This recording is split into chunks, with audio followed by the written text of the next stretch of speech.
السلام علیکم ورحمۃ اللہ تعالی وبرکاتہ۔ الحمد للہ رب العالمین والعاقبۃ للمتقین والصلاة والسلام علی سید الانبیاء والمرسلین وعلى آلہ واصحابہ اجمعین، اما بعد فاعوذ باللہ من الشیطان الرجیم، بسم اللہ الرحمن الرحیم۔ وما ارسلناک الا رحمۃ للعالمین، صدق اللہ مولانا العظیم وصدق رسولہ النبی الامین المتین الکریم، ونحن علی ذلک لمن الشاہدین والشاکرین والذاکرین والحامدین، والحمد للہ رب العالمین۔ آئیے ہم اور آپ سب سے پہلے حضور سرور کائنات، فخر موجودات، باعث تخلیق کائنات، احمد مجتبی محمد مصطفیٰ صلی اللہ علیہ وسلم کی بارگاہ اقدس میں درود و سلام کا ہدیہ پیش کریں اور پڑھیں، اللہم صلی علی سیدنا و مولانا محمد معدن الجود والکرم وآلہ الکرام وابنہ الکریم وبارک وسلم صلاۃ و سلاما علیک یا رسول اللہ صلی اللہ تعالی علیہ وسلم۔ عزیزان ملت اسلامیہ، ہمارا ایک موضوع، ایک ٹاپک 3 دن سے جاری ہے۔ وہ عنوان ہے حضور پاک صلی اللہ علیہ وسلم کی شان، حضور کا مقام و مرتبہ قرآن کی آیتوں کی روشنی میں۔ اور بہت ساری آیتیں اس سے پہلے میں نے آپ کو سنائی جن میں حضور پاک صلی اللہ علیہ وسلم کی بارگاہ کا ادب ہمیں سکھایا گیا، بتایا گیا۔ اس سے پہلے والے بیان میں ہم نے سنا اللہ تبارک و تعالیٰ نے ارشاد فرمایا کہ اے ایمان والو، نبی کی آواز پر اپنی آواز کو بلند مت کرو، اور نبی کی بارگاہ میں چلا کر باتیں نہ کرو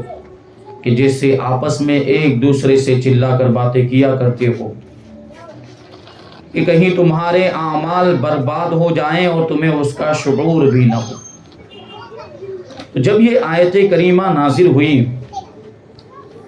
تو حضرت ابوبکر صدیق اور فاروق اعظم رضی اللہ تعالی عنہما اور کچھ دوسرے صحابہ کرام حضور پاک صلی اللہ علیہ وسلم کی بارگاہ میں انتہائی آہستگی کے ساتھ گفتگو فرمانے لگ گئے، یعنی پھر بہت ہی دھیمی آواز میں گفتگو کرتے تھے، بہت ہی آہستہ آواز میں گفتگو کرتے تھے، تھوڑی بھی آواز کو بلند نہیں ہونے دیتے تھے، کیونکہ اللہ تبارک و تعالیٰ کا حکم آ گیا کہ آواز بلند نہیں ہونی چاہیے، آواز اونچی نہیں ہونی چاہیے۔ تو حضرات شیخین رضی اللہ تعالی عنہما اور دیگر صحابہ کرام اپنی آواز کو حضور کی بارگاہ میں پست رکھتے تھے، آواز کو بلند نہیں ہونے دیتے تھے۔ جب انہوں نے ادب کا یہ نمونہ پیش کیا اور اس طریقے سے آیت کریمہ پر انہوں نے عمل کیا تو اللہ تبارک و تعالیٰ کو ان کی یہ بات بہت پسند آئی۔ صحابہ کرام جو حضور کی بارگاہ میں آواز کو پست رکھتے تھے، ان کے بارے میں اللہ تبارک و تعالیٰ قرآن مجید کے اندر ارشاد فرماتا ہے، آگے والی آیت کریمہ، ان الذین یغضون اصواتهم عند رسول اللہ اولئک الذین امتحن اللہ قلوبهم للتقوی لهم مغفرۃ واجر عظیم، کہ بے شک وہ لوگ جو رسول اللہ صلی اللہ علیہ وسلم کی بارگاہ میں اپنی آوازوں کو پست کرتے ہیں، اپنی آوازوں کو دھیما کر دیتے ہیں۔ یہی وہ لوگ ہیں کہ جن کے دلوں کو اللہ تبارک و تعالیٰ نے تقوی اور پرہیزگاری کے لیے پرکھ لیا ہے۔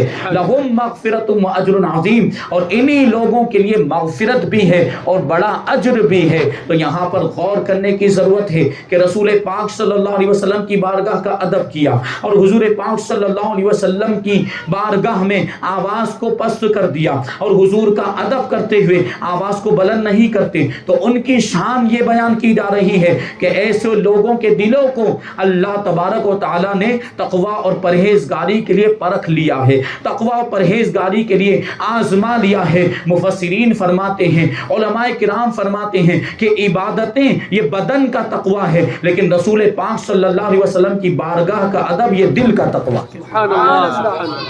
کیونکہ فرمایا گیا ادب کرنے والوں کے لیے فرمایا کہ ان کے دلوں کو اللہ تبارک و تعالیٰ نے تقوی کے لیے آزما لیا، اور پھر آگے کیا فرمایا کہ لہم مغفرۃ و اجر عظیم، اور ان لوگوں کے لیے مغفرت بھی ہے۔ یعنی اگر اس سے پہلے کبھی ان کی آواز حضور کی بارگاہ میں بلند ہو گئی ہو تو اللہ تبارک و تعالیٰ نے ان کے اس ادب کی وجہ سے ان کی وہ آواز جو بلند ہو گئی تھی اس کو معاف فرما دیا، اور ان کے لیے بڑا اجر ہے، وہ اجر عظیم فرمایا گیا، ان کے لیے بڑا اجر ہے۔ پتہ کیا چلا کہ حضرات شیخین حضرت ابوبکر صدیق رضی اللہ تعالی عنہ اور حضرت فاروق اعظم رضی اللہ تعالی عنہ، کیونکہ خاص طور پر ان دونوں حضرات کا ذکر مفسرین نے فرمایا ہے، تو ان دونوں حضرات کا مقام و مرتبہ بھی اس آیت کریمہ سے ہمیں پتہ چلتا ہے کہ یہ دونوں حضرات وہ ہیں جو بارگاہ رسالت کا ادب کیا کرتے ہیں، اور یہ دونوں حضرات وہ ہیں کہ بارگاہ رسالت کا ادب کرنے کی وجہ سے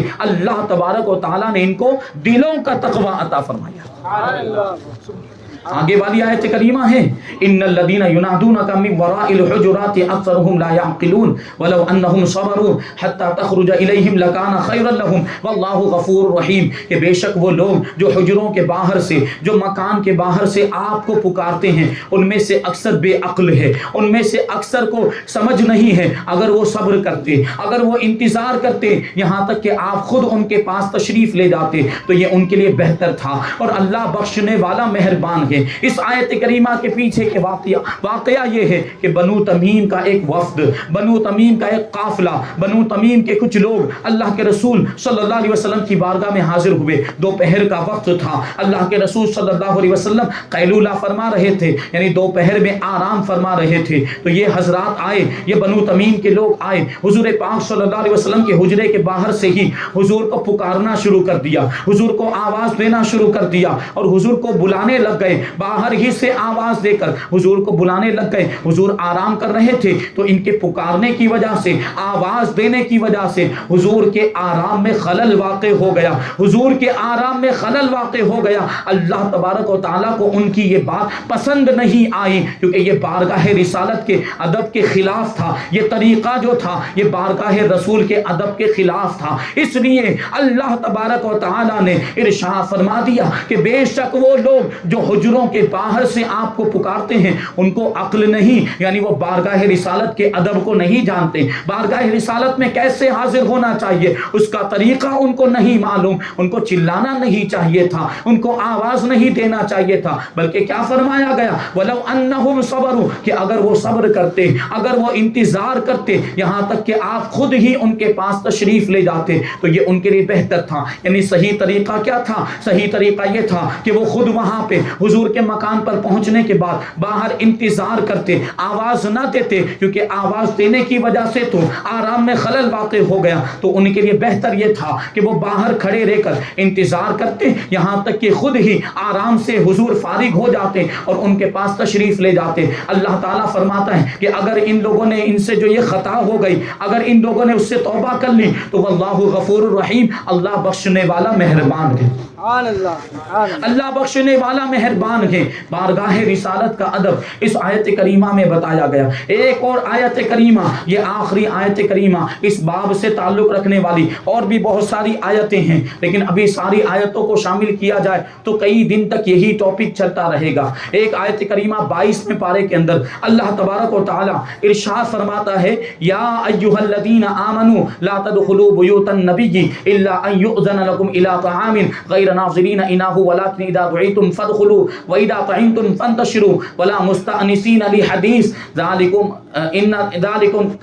یہ فرمایا گیا کہ اے لوگوں نبی پاک صلی اللہ علیہ وسلم کے گھروں میں ان کے حجروں میں بغیر اجازت کے داخل مت ہو، بغیر اجازت کے ان کے گھروں میں نہ جاؤ، نبی پاک صلی اللہ علیہ وسلم کے حجروں میں نہ جاؤ مگر یہ کہ تم کو بلایا جائے، مگر یہ کہ تم کو اجازت دی جائے۔ یہ مثال کے طور پر کھانے کے لیے بلایا جائے تو جب کھانے کے لیے بلایا جائے تو حاضر ہو جاؤ، لیکن اس طرح حاضر مت ہو کہ کھانے کے پکنے کا انتظار کرتے رہو، کھانے کے پکنے کا انتظار کرتے رہو، راہ تکتے رہو اور برتن کو دیکھتے رہو۔ نہیں، یہ بات نہیں ہونی چاہیے۔ جب تم کو کھانے کے لیے بلایا جائے تو حاضر ہو جاؤ، اور جب کھانے سے فارغ ہو جاؤ تو فرمایا فانتشروا، وہاں سے منتشر ہو جاؤ، وہاں سے متفرق ہو جاؤ، یعنی کھانے سے فارغ ہونے کے بعد حضور کے گھر سے واپس ہو جاؤ اور واپس اپنے گھروں کی طرف چلے جاؤ۔ ولا مستأنسین لحدیث، وہاں بیٹھ کر باتوں میں مشغول نہ ہو جاؤ اور باتوں میں دل نہ بہلاؤ۔ یہ بات جو ہے تمہارا بیٹھ کر باتوں میں مشغول ہو جانا، یہ نبی کو تکلیف دیتا ہے، یہ نبی کو تکلیف دیتا ہے، یہ اس سے نبی کو ایذا ہوتی ہے۔ لیکن نبی کی شان یہ ہے، ان کے اخلاق کا عالم یہ ہے کہ وہ اخلاق و کردار کے ایسے اعلیٰ مرتبے پر پہنچے ہوئے ہیں کہ وہ حیا کی وجہ سے تم سے کچھ کہتے نہیں ہیں، وہ تم سے کچھ کہتے نہیں ہیں۔ اس کا مطلب یہ نہیں ہے کہ تم انہیں تکلیف پہنچاتے رہو، لیکن آگے فرمایا گیا ان اللہ لا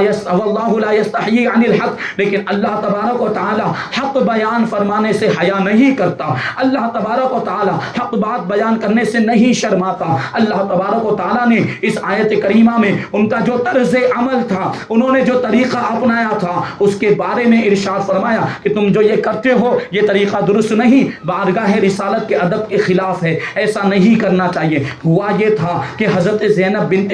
جحش رضی اللہ تعالی عنہا سے حضور پاک صلی اللہ علیہ وسلم نے نکاح فرمایا۔ حضرت زینب بنت جحش رضی اللہ تعالی عنہا یہ امہات المؤمنین میں شامل ہیں، ازواج مطہرات میں شامل ہیں۔ آپ نے حضور پاک صلی اللہ علیہ وسلم نے پہلے حضرت زینب بنت جحش رضی اللہ تعالی عنہا کا نکاح حضرت زید ابن حارثہ رضی اللہ تعالی عنہ سے کیا تھا۔ حضرت زید ابن حارثہ رضی اللہ تعالی عنہ حضور کے منہ بولے بیٹے، حضور کے متبنہ ہیں، حضور نے آپ کو گود لیا تھا، لیکن اس کے باوجود دیکھیں اس آیت کریمہ سے کیا پتہ چلتا ہے۔ آیت کریمہ، اس آیت کریمہ میں بھی اور ایک دوسری آیت کریمہ میں بھی ہے کہ جب حضرت زید رضی اللہ تعالی عنہ سے حضرت زینب کی نہیں بنی، ان کے درمیان اتفاق نہیں رہ پایا، جھگڑے ہوتے رہتے تھے، اس لیے ان کے درمیان نا اتفاقی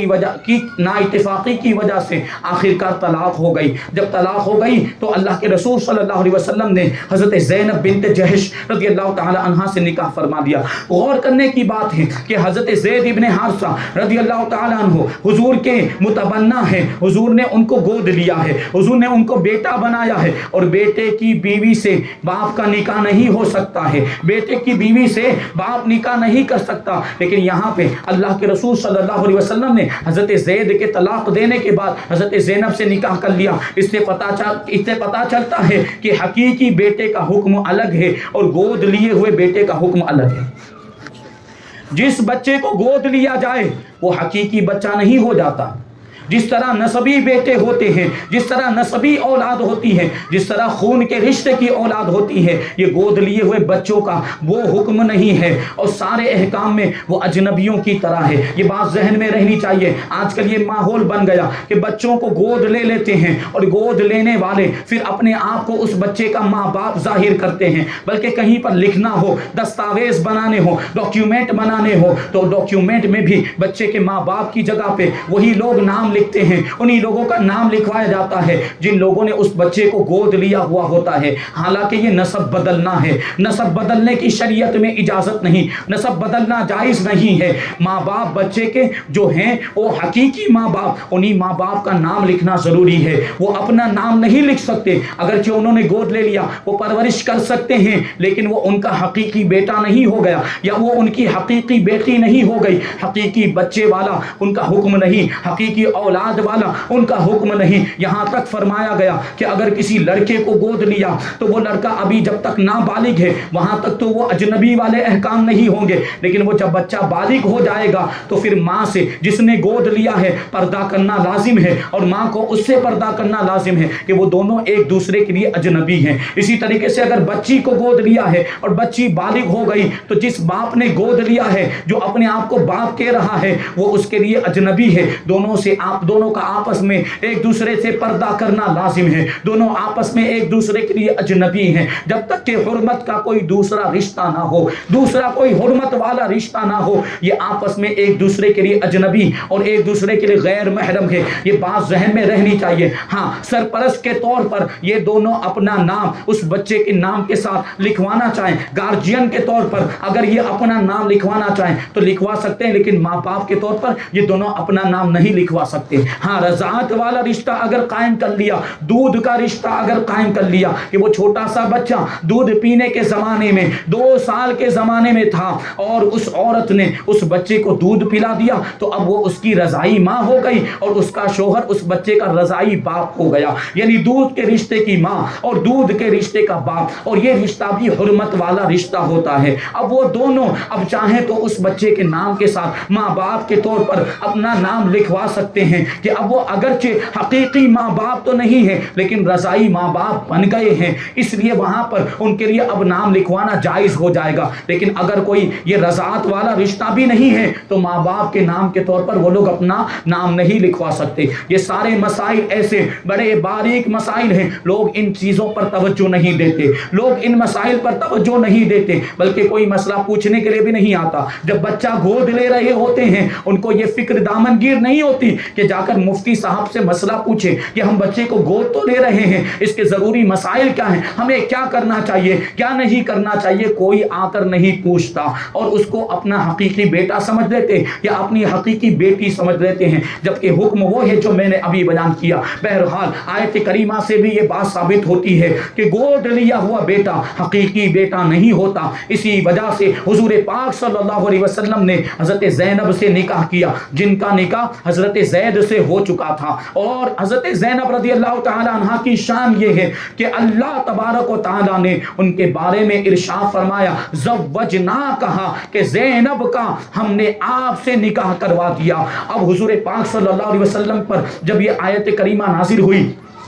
حضرت جبرائیل نے آنے کے بعد اللہ کا یہ ارشاد سنایا کہ اے محبوب ہم نے آپ کے ساتھ زینب کا نکاح کر دیا ہے. تو حضور پاک صلی اللہ علیہ وسلم ڈائریکٹ حضرت زینب کے مکان میں تشریف لے گئے، حضرت زینب بنت جہش کے مکان میں تشریف لے گئے. حضرت زینب بنت جہش کو پہلے حضور پاک صلی اللہ علیہ وسلم کا پیغام پہنچ چکا تھا. حضور نے پہلے نکاح کا پیغام دے دیا تھا لیکن ابھی باقاعدہ نکاح نہیں ہوا تھا. جس طریقے سے عام طور پر شادی ہوتی ہے، جس طریقے سے عام طور پر نکاح ہوتا ہے کہ باقاعدہ محفل اس کی منعقد کی جاتی ہے، ان میں گواہوں کو حاضر کیا جاتا ہے اور ان میں نکاح پڑھانے والا بھی کوئی نہ کوئی موجود ہوتا ہے، خطبہ پڑھنے والا بھی کوئی نہ کوئی موجود ہوتا ہے اور دوسرے لوگ بھی اس محفل میں شریک ہوتے ہیں. اور یہاں پر ایسی کوئی محفل نہیں ہوئی تھی، اگرچہ حضور نے پیغام دیا تھا لیکن خطبہ پڑھنے والا کوئی وہاں پر نظر نہیں آ رہا اور گواہ بھی کوئی نظر نہیں آ رہے تھے. اللہ کے رسول ڈائریکٹ حضرت زینب بنت جہش رضی اللہ تعالی عنہا کے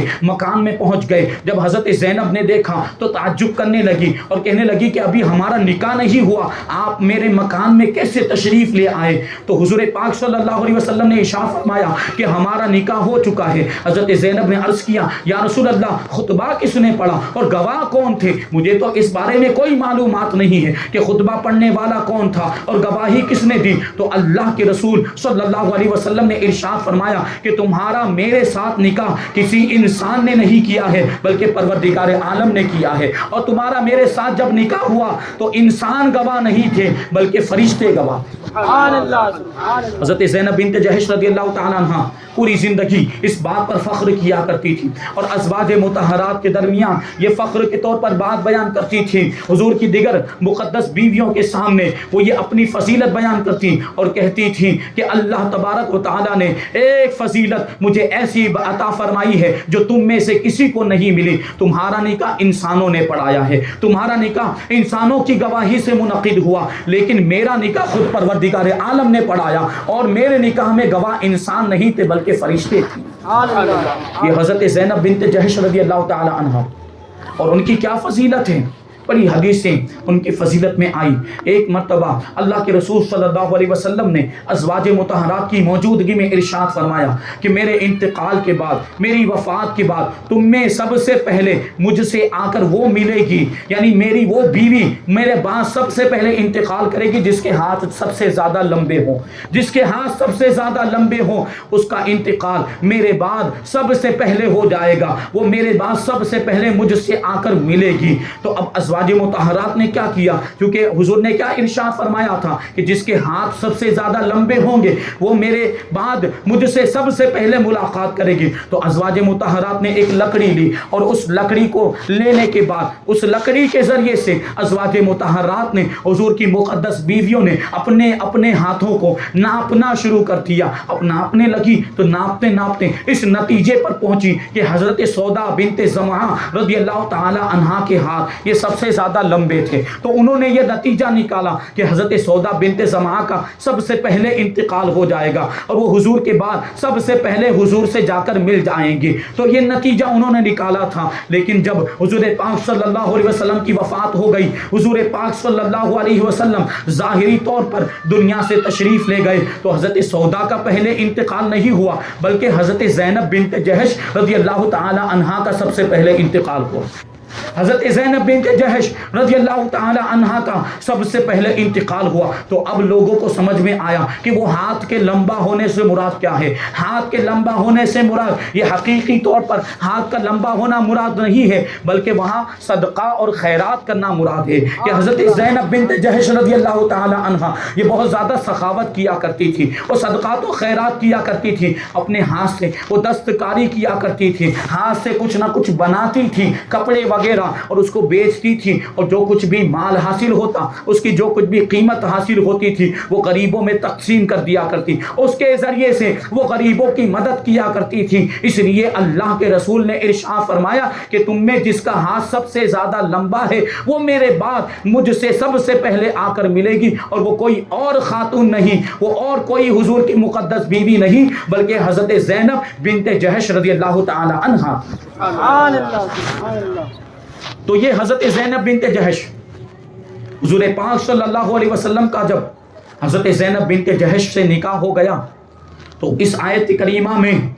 اسی کی طرف اشارہ ہے. نبی پاک صلی اللہ علیہ وسلم کے گھر میں داخل ہونے سے منع فرمایا گیا,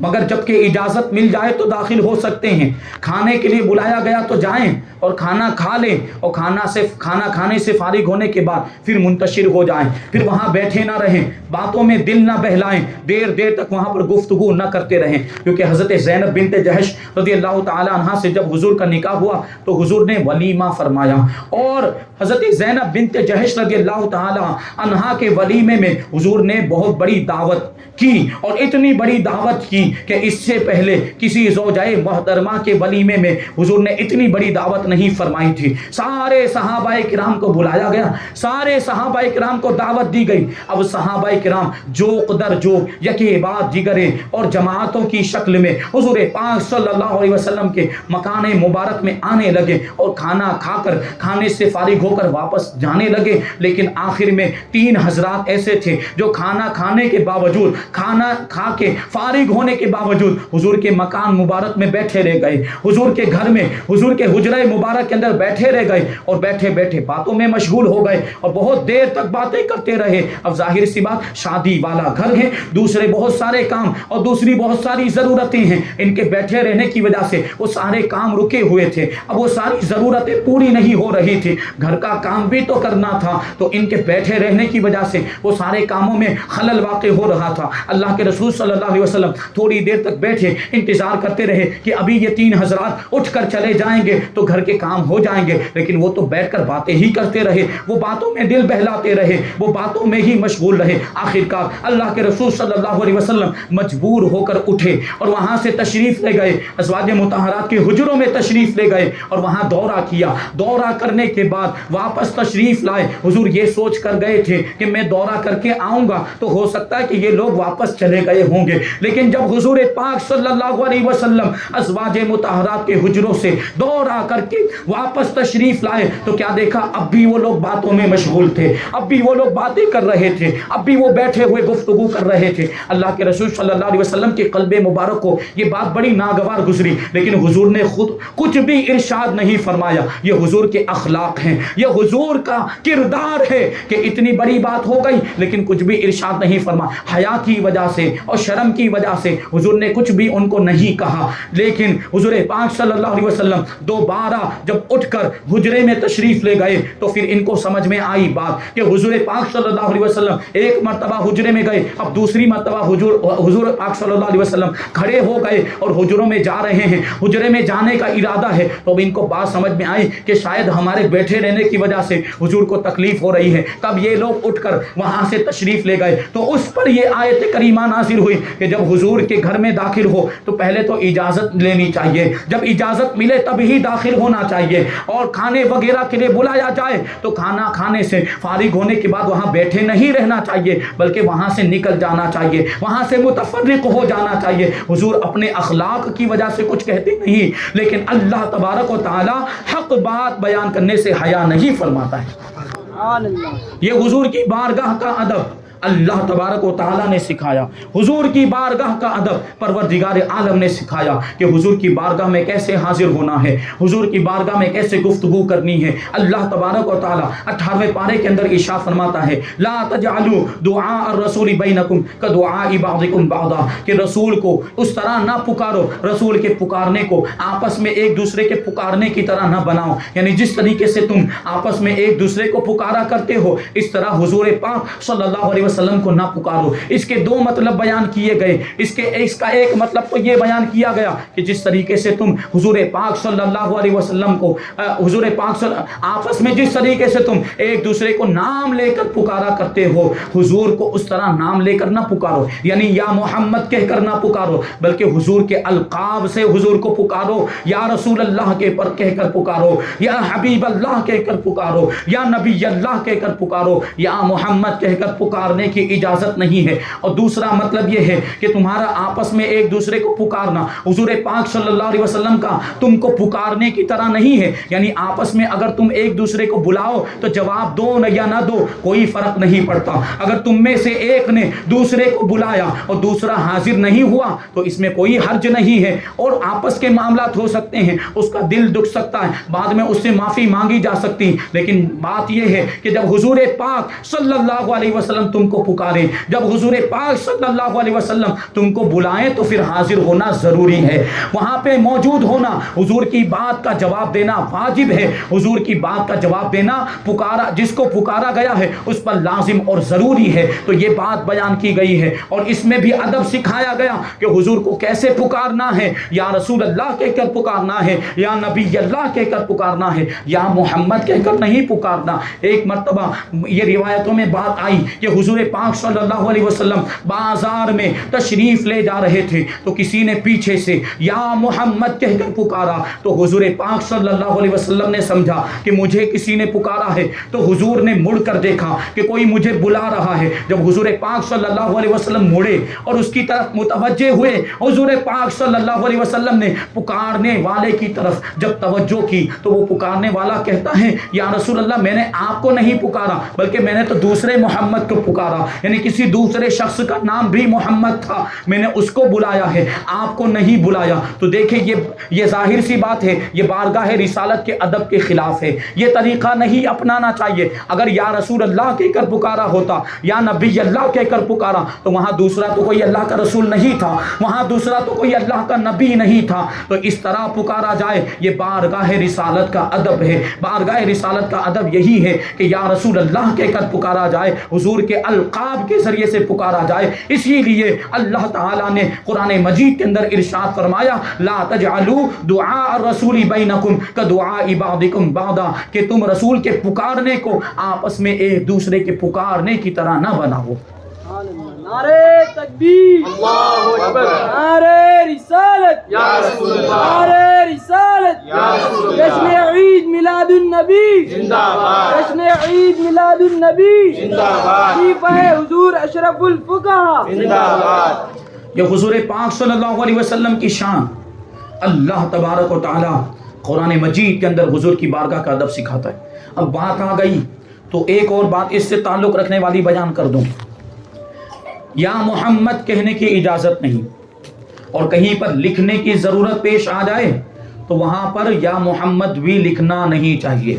جیسے مسجدوں میں نہیں, محراب کے اوپر لکھا رہتا ہے, ایک طرف یا اللہ لکھتے ہیں تو دوسری طرف یا محمد لکھ دیا جاتا ہے. یہ غلط ہے, یہ لکھنے کی اجازت نہیں. ایک طرف یا اللہ لکھا ہے تو دوسری طرف یا رسول اللہ لکھنا چاہیے, دوسری طرف یا رسول اللہ لکھنا چاہیے. یہ حضور کی بارگاہ کا ادب ہے. یا محمد نہیں لکھنا چاہیے. حضور پاک صلی اللہ علیہ وسلم کا یہ مبارک نام, اس کے بارے میں میں نے کچھ باتیں اس سے پہلے بیان کی تھی کہ حضور پاک صلی اللہ علیہ وسلم کا یہ جو نام ہے محمد صلی اللہ علیہ وسلم, اس کا معنی اور مطلب کیا ہے؟ اس کا مطلب ہوتا ہے کہ جس کی بہت زیادہ تعریف کی گئی ہو, جس کی بہت زیادہ تعریف کی گئی ہو اس کو محمد کہا جاتا ہے. اور حضور پاک صلی اللہ علیہ وسلم کی شان یہ ہے کہ یہ نام جو ہے یہ حضور کا ذاتی نام بھی ہے اور حضور کا وصفی نام بھی ہے. یہ حضور کا ذاتی نام بھی ہے اور حضور کا وصفی نام بھی ہے. ابھی میں آپ کو یہ سمجھاؤں, یہ بات ہمارے آپ کے جو نام ہوتے ہیں ان ناموں کو ہم کہیں گے یہ ہمارا ذاتی نام ہے, یہ ہمارا ذاتی نام ہے. جیسے مثال کے طور پر کسی کا نام شفیق ہے تو شفیق کا مطلب ہوتا ہے شفقت کرنے والا, شفیق کا مطلب ہوتا ہے مہربان. تو کسی کا نام شفیق رکھ دیا تو اب یہ اس کا ذاتی نام ہو گیا. اب یہ بات ضروری نہیں ہوتی کہ مہربانی کا معنی اس کی ذات میں پایا جاتا ہو, یعنی وہ حقیقت میں مہربانی کرنے والا بھی ہو یا وہ حقیقت میں شفقت کرنے والا بھی ہو, یہ بات ضروری نہیں. بلکہ نام رکھ دیا جاتا ہے, اب نام کا معنی اور مطلب اس کی ذات میں پایا جاتا ہو یا نہ پایا جاتا ہو اس سے کوئی فرق نہیں پڑے گا. لیکن ہمارے آقا کی شان یہ ہے کہ حضور کا نام محمد ہے, یہ حضور کا ذاتی نام بھی ہے. اور محمد یہ لفظ کا جو معنی اور اس کا جو مطلب ہوتا ہے یہ حضور کی ذات میں پایا بھی جاتا ہے, کیونکہ اس کا مطلب ہوتا ہے کہ جس کی بہت زیادہ تعریف کی گئی ہو. اور میں نے بیان کیا تھا کہ حضور پاک صلی اللہ علیہ وسلم کی تعریف جب سے کائنات بنی حضور کی تعریف ہو رہی ہے اور اب تک ہو رہی, اب تک حضور کا چرچا ہو رہا ہے. جب تک دنیا باقی رہے گی حضور کا ذکر ہوتا ہی رہے گا. بلکہ میدان محشر میں بھی, میدان قیامت میں بھی لوگ حضور کا ذکر کریں گے اور اولین اور آخرین حضور کی تعریف بیان کریں گے. اور حضور کو اللہ تعالیٰ وہ مقام عطا فرمائے گا جس کو مقام محمود کہا جاتا ہے. اور میدان محشر میں حضور کی شان ظاہر ہوگی, حضور کا مقام و مرتبہ ظاہر ہو جائے گا. حضور اللہ کے کیسے محبوب ہیں یہ لوگوں کو پتا چل جائے گا. وہ شعر بڑا مشہور ہے جو ہم پڑھتے رہتے ہیں, ہم سنتے رہتے ہیں, لیکن اس کے مطلب پر ہم نے کبھی غور نہیں کیا ہوگا. علامہ حسن رضا برادر اعلیٰ حضرت استاذ زمن رضی اللہ تعالی عنہ کا وہ شعر ہے. کیا ارشاد فرماتے ہیں کہ فقط اتنا سبب ہے انعقاد بزم محشر کا, فقط اتنا سبب ہے انعقاد بزم محشر کا, یعنی محشر کی جو محفل منعقد کی گئی ہے, محشر کی جو مجلس سجائی گئی ہے, میدان محشر میں جو لوگوں کو جمع کیا گیا ہے, تو جمع کرنے کا سبب کیا ہے, جمع کرنے کی وجہ کیا ہے, جمع کرنے کا مقصد کیا ہے؟ فرماتے ہیں فقط اتنا سبب ہے انعقاد بزم محشر کا کہ ان کی شان محبوبی دکھائی جانے والی ہے,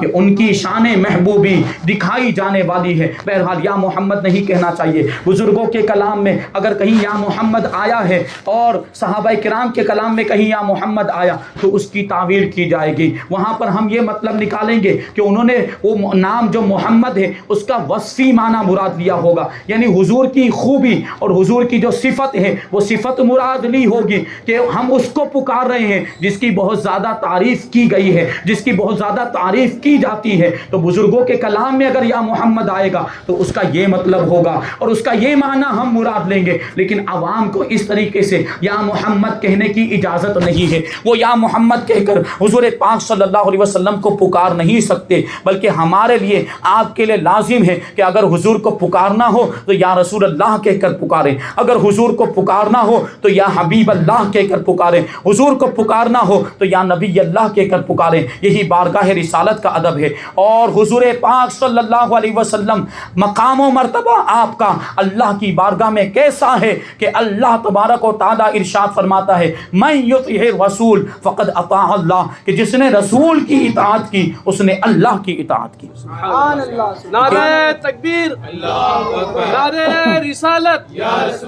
جشن عید میلاد النبی زندہ باد۔ جس نے رسول کی اطاعت کی اس نے اللہ کی اطاعت کی۔ حضور پاک صلی اللہ علیہ وسلم کی اطاعت کو اللہ تبارک و تعالیٰ نے اپنی اطاعت فرمایا۔ ایک اور مقام پر ارشاد فرماتا ہے پروردگار عالم قل ان کنتم تحبون اللہ فاتبعونی یحببکم اللہ ویغفر لکم ذنوبکم۔ اے محبوب آپ فرما دیجئے کہ اگر تم اللہ سے محبت کرتے ہو، اللہ سے محبت کرنا چاہتے ہو، اللہ کے محبوب بننا چاہتے ہو تو میری اتباع کرو، میری پیروی کرو، اللہ تبارک و تعالیٰ تمہیں اپنا محبوب بنا لے گا اور تمہارے گناہوں کی مغفرت فرما دے گا۔ تو دیکھیے گناہوں کی بخشش کروانے کا کتنا آسان ذریعہ اور کتنا آسان طریقہ ہے۔ حضور نے کیا، اللہ نے کیا ارشاد فرمایا کہ محبوب آپ فرما دیجئے کہ اگر تم اللہ سے محبت کرتے ہو، یعنی اگر اللہ سے محبت کرنے کا دعویٰ ہے تو میری اتباع کرو، اللہ تمہیں اپنا محبوب بنا لے گا اور تمہارے گناہوں کی بخشش فرما دے گا۔ تو حضور پاک صلی اللہ علیہ وسلم کی اطاعت کریں، حضور پاک صلی اللہ علیہ وسلم کی فرما برداری کریں۔ حضور پاک صلی اللہ علیہ وسلم نے جن باتوں کا ہمیں حکم دیا ان پر عمل کریں، اور حضور پاک صلی اللہ علیہ وسلم نے جن باتوں سے ہمیں روکا ہے ان باتوں سے رک جائیں۔ حضور کی سنتوں پر عمل کریں، حضور کی سیرت پر عمل کریں، شریعت مصطفیٰ پر عمل کریں، تو انشاءاللہ ہماری دنیا بھی کامیاب ہو جائے گی اور آخرت بھی کامیاب ہو جائے گی۔ یہاں پر میں اپنی بات کو ختم کرتا ہوں کیونکہ آواز ساتھ نہیں دے رہی۔ انشاءاللہ تبارک و تعالی آئندہ کل ہم تبرکات کے تعلق سے کچھ ضروری باتیں شامل کریں گے کہ تبرکات حضور سے نسبت رکھنے والی چیزیں، حضور کا جبہ مبارک، حضور کا کرتا مبارک، حضور کی نالین مبارک، حضور کا امامہ شریف، حضور کے منہ مبارک، یہ کیسی برکتیں ہیں ان چیزوں کی۔ حضور سے نسبت رکھنے والی چیزیں ان کو ہم تبرکات کہتے ہیں، اور تبرک کا مطلب ہی ہوتا ہے برکت حاصل کرنا، کیونکہ ان چیزوں سے ہم برکت حاصل کرتے ہیں۔ اور بسا اوقات ان چیزوں کی وجہ سے لوگوں کا مشاہدہ ہے، لوگوں نے تجربہ کیا، بیماریاں بھی دور ہو جاتی ہیں، مصیبتیں بھی ٹل جاتی ہیں، مشکلیں بھی آسان ہو جاتی۔ اللہ تبارک و تعالیٰ ان مقدس چیزوں کی وجہ سے، ان تبرکات کی وجہ سے ہماری حاجتوں کو بھی پورا فرما دیا کرتا ہے، ہماری مرادوں کو بھی پورا کر دیا کرتا ہے۔ اور پرانے زمانے میں تو میدان جنگ کے اندر حضور کے تبرکات کی وجہ سے اللہ تبارک و تعالیٰ فتح بھی عطا فرما دیا کرتا ہے۔ تو انشاءاللہ آئندہ کل ان باتوں کو شامل کریں گے۔ آپ دعا کریں کہ اللہ تبارک و تعالیٰ میری آواز کو بہتر فرما دے کہ حضور کی شان بیان کی جائے۔ حضور پاک صلی اللہ علیہ وسلم نے حضرت حسان بن ثابت رضی اللہ تعالیٰ عنہ کے لیے دعا کی تھی۔ حضرت حسان بن ثابت رضی اللہ تعالیٰ عنہ حضور کی بارگاہ کے شاعر، حضور کی بارگاہ میں نعتیں پڑھتے تھے، حضور کی تعریف میں قصیدے لکھتے تھے، حضور کی شان جب بیان کرتے تھے، حضور کی نعتیں جب بیان کرتے تھے تو ان کے لیے مسجد نبوی میں ممبر رکھا جاتا تھا، اور اس منبر پر حضرت حسان بن ثابت رضی اللہ تعالیٰ عنہ بیٹھتے تھے اور حضور کی تعریف بیان کرتے تھے۔ ایک مرتبہ اللہ کے رسول صلی اللہ علیہ وسلم نے ارشاد فرمایا، اے پروردگار حسان کی زبان کو سلامت رکھ کہ وہ اس زبان سے میری تعریف بیان کرتا ہے۔ تو ہم بھی اللہ کی بارگاہ میں دعا کرتے ہیں کہ اللہ ہماری زبان کو سلامت رکھے، اللہ ہماری آواز کو سلامتی عطا فرمائے، تاکہ ہم اس آواز کے ذریعے سے اور اسی زبان کے ذریعے سے حضور کی تعریف بیان کرتے ہی رہیں۔ جب بھی موقع ملے، جیسا موقع ملے، ہم حضور کی مدح کرتے رہیں، حضور کی نعتیں پڑھتے رہیں۔ اللہ تبارک و تعالیٰ جو کچھ بھی بیان ہوا اس پر ہم سب کو عمل کرنے کی توفیق عطا فرمائے۔ حضور پاک صلی اللہ علیہ وسلم کی سچی پکی محبت ہم سب کے دلوں میں پیدا فرمائے۔ وما علینا الا البلاغ۔ السلام علیکم، صلاۃ و سلام علیکم۔